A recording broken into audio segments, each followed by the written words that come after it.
Alors, la forme du texte. Donc, ce cours va principalement te servir pour le commentaire composé. Donc, petit rappel, quand tu as un texte que tu vas devoir analyser le jour du bac, il va falloir d'abord analyser son genre. Est-ce que c'est du roman, du théâtre, de la poésie? C'est du roman. Ensuite, il va falloir identifier à l'intérieur du genre son sous-genre. Quel sous-genre de roman c'est? En l'occurrence, j'ai pris comme exemple le sous-genre de la nouvelle. Et face à ton extrait de nouvelle, il va falloir que tu identifies la forme du texte. Donc, qu'est-ce que c'est que la forme du texte exactement? Donc, il y a trois possibilités. Ton extrait, ça peut être soit un texte narratif, soit un texte descriptif, soit des paroles rapportées. Alors, un extrait qui serait un texte narratif, c'est simplement un extrait qui raconte une action où se déroule un événement. Un texte descriptif, c'est un texte dans lequel l'auteur décrit un événement, une chose, un être. Il s'agit d'une pause narrative, parce qu'on ne raconte plus rien, mais on ne fait plus que décrire.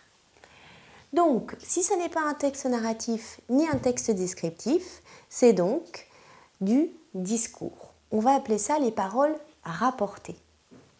Donc, ce sont des paroles qui sont rapportées par le narrateur.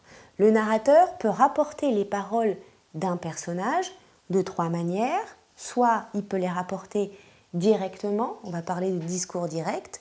Indirectement, on va parler d'un discours indirect. Donc, voyons d'abord le discours direct. Donc, qu'est-ce que le discours direct? C'est lorsque le narrateur rapporte les paroles du personnage directement. Autrement dit, exactement comme il les a prononcées. On entend la voix du personnage. On n'entend que la voix du personnage. Exemple, Fabrice dit « Je comprends parfaitement le cours et sincèrement, le bac ne me fait plus peur. » On n'entend que la voix de Fabrice. Alors, il faut que tu sois capable d'identifier l'effet que l'utilisation du discours direct produit sur le lecteur. Le discours direct, disons qu'il a à peu près toujours le même effet. Il cherche à rendre le discours, le récit, plus vivant. Le discours indirect. Le discours indirect, c'est lorsque le narrateur rapporte les paroles du personnage de manière indirecte. Ici, Fabrice dit qu'il comprend parfaitement le cours et que le bac ne lui fait plus peur. On n'entend plus du tout la voix du personnage, on n'entend plus que la voix du narrateur. L'effet que le discours indirect produit, c'est qu'il sème d'une certaine manière le doute sur les paroles du personnage, car on ne l'entend plus parler directement, on n'entend plus sa voix, on n'entend plus ses pensées, on n'entend plus que la voix du narrateur qui retranscrit des paroles de façon inexacte. Finalement, le discours indirect libre, c'est lorsque la voix du narrateur et la voix du personnage se superposent et ne font plus qu'un.